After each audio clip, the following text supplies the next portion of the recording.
ちは皆さん、お元気ですか? Hello, how are you? Today culture video, 文化 number 10.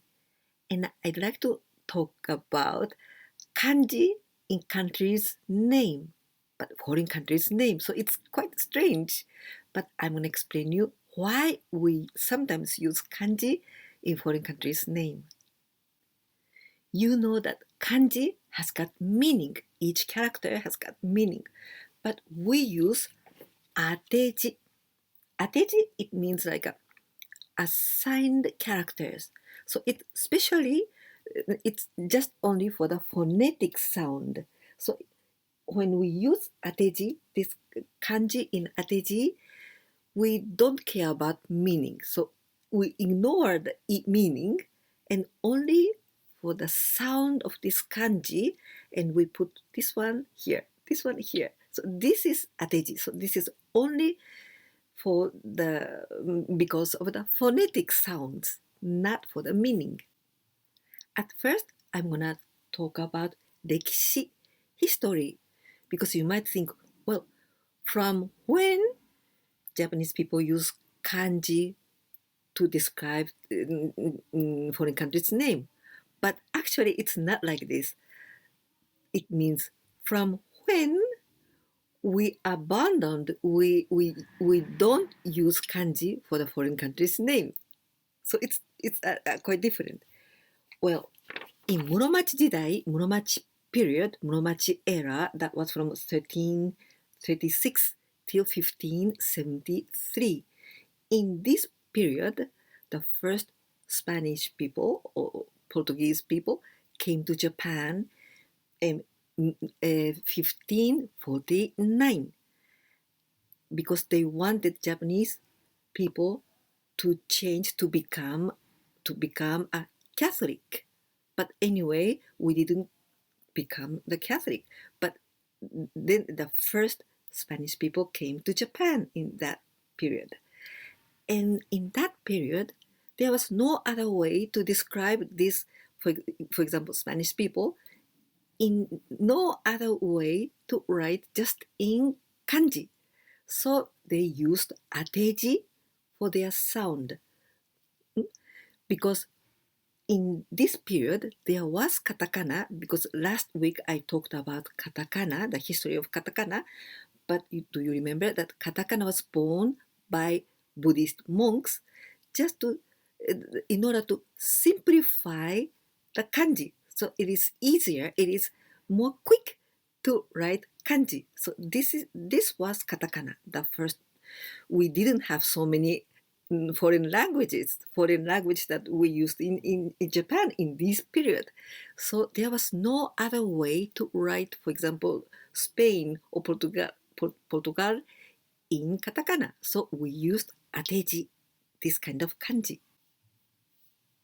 And the last part of Meiji 時代, Meiji period, Meiji era, that was from 1868 to 1912. Well, Meiji 時代, this is, if I'm talking about anime, Meiji 時代 is the period of Rurouni Kenshin. Rurouni Kenshin is in this period.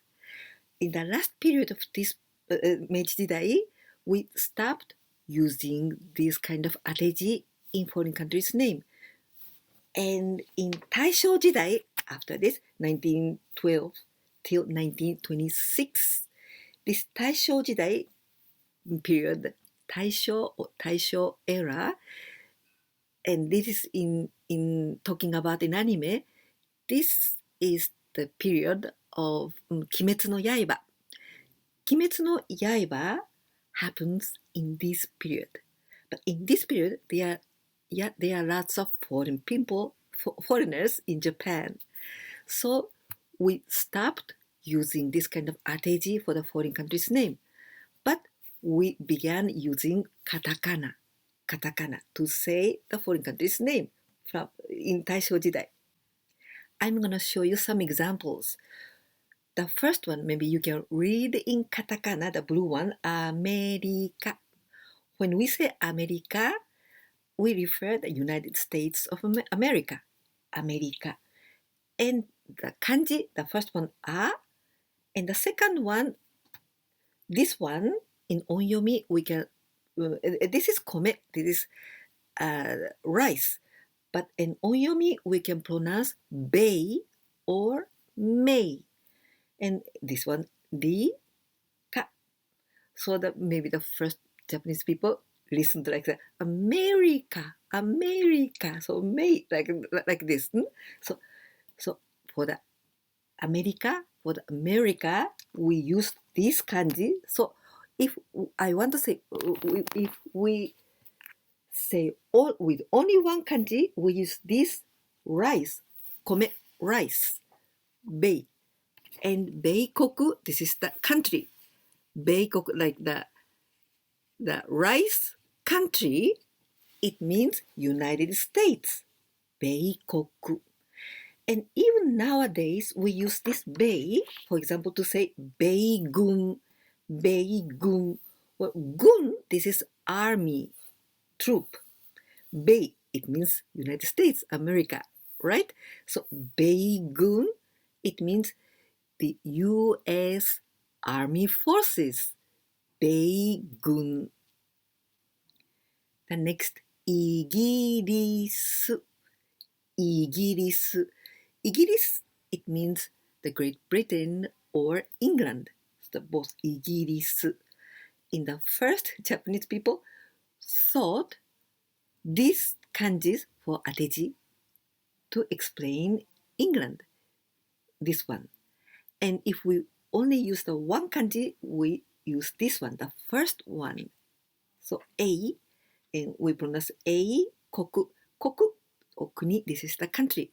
So A, koku. Well, in this case, A, this means very beautiful. A, it means outstanding, excellent, very beautiful. So the excellent country, this is England. But anyway, actually this meaning is not. It's not because of the meaning. It's for the phonetic, as I told you. And anyway, England is the country of the knights and the kings and the queens. So it is quite outstanding and excellent country. So maybe it's easier to remember like this. So maybe it's okay. A and also AU is hero. And this A, still nowadays we use in this case, 英語. 英語. You know, go is the language. 英語, when we want to say English language, we say 英語. Because this 英語 comes from this, 英国. Next example is フランス. フランス, this is France. And the old days, people used this kanji to describe France. The first one, this is hotoke, this is Buddha, but we can also pronounce bu, futsu, so butsu also. So this is like a fu. And the second kanji, ran, su. So bukkoku or fukkoku,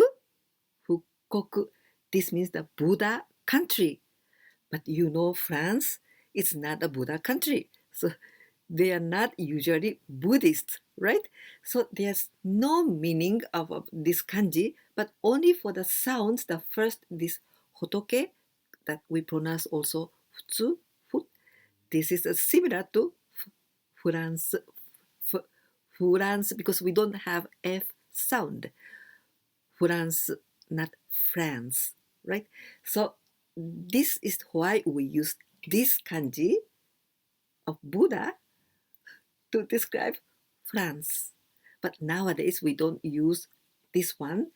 We usually use France in katakana. ドイツ. ドイツ, this is Germany. Well, why you say Germany with ドイツ? It's so different. It's because Germany is Deutschland. So this is more similar to Deutschland, right? Deutsch. And we use these two kanjis because this the first one we pronounce doku, doku. So just the pronunciation, the phonetic do is the same as this kanji and do from the Deutschland. So this is why we use this kanji, but no meaning of it, because this one it means lonely, lonely. So Deutschland, Germany is not lonely country. So, but anyway, we use this one. Do itsu. At first, this was ateji, and nowadays, when we want to describe only with one kanji, then with this doku, idoku, koku. But as I told you, we nowadays we use katakana, doitsu. When we use this kanji, maybe in sometimes in a newspaper or in the dictionary.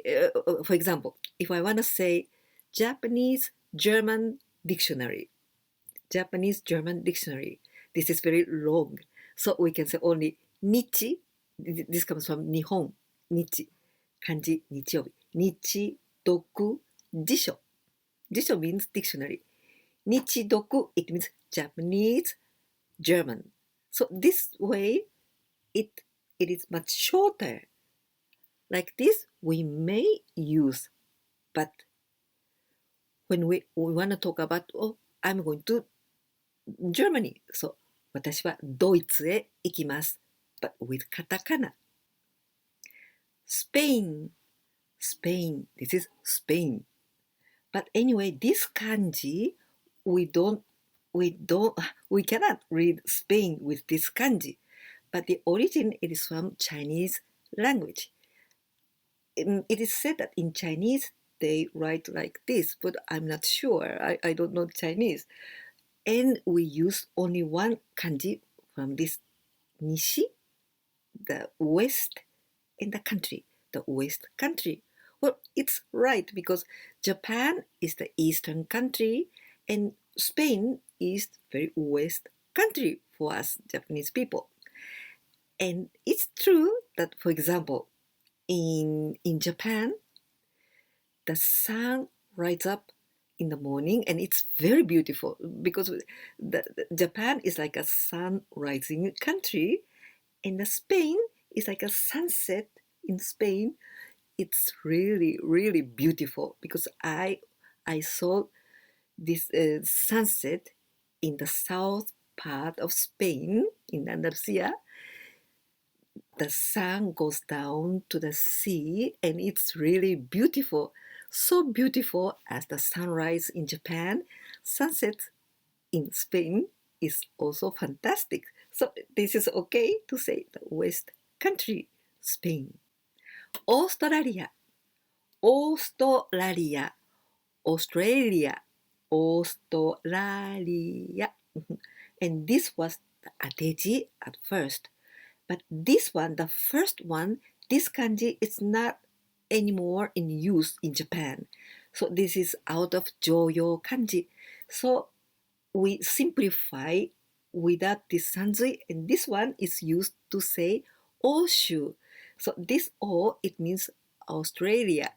But here we don't use kuni, the country, but this one, shu, because this is bigger, not only one country. When we say Oshu, this is not Australia like a country, but Australia and other islands near. So because Australia is a continent, Oceania. So all of them together we say Oshu. Russia, Russia with this kanji, Russia. Russia is Russia, Russia. And we use this one because we pronounce it ro to describe Russia, this one. And we say, for example, there was a war between Japan and Russia. So the name of this war, we say Nichiro Senso. Senso, this word is the war. Senso, war. Nichi, it comes from Japan. Nichi, Nihon, the kanji of hi. Nichiyobi is the hi. that one, and ro, Nichiro Senso. It means the war between Japan and Russia. So we use this kind of kanji to abbreviate, to express the country. But when we talk about Russia, we say Russia in katakana.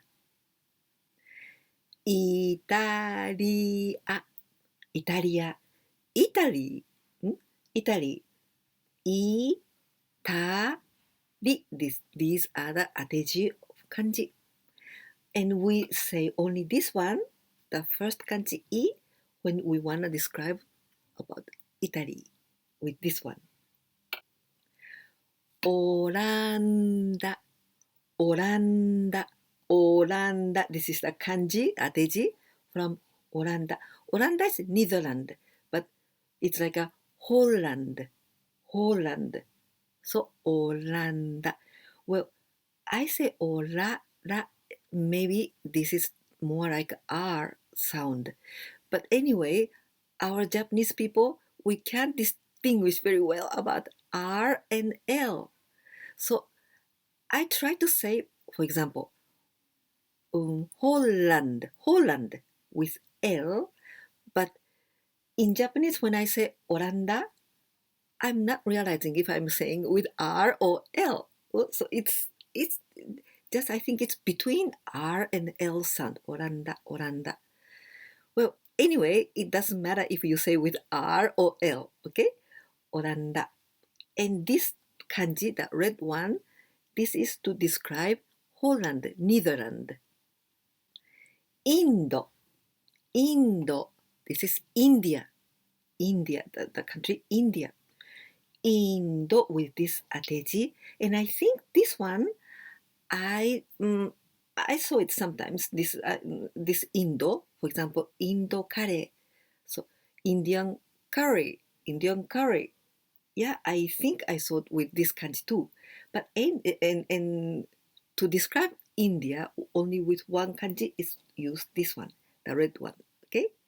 But anyway, when we talk about India, we use Indo like this in katakana. Canada, Canada.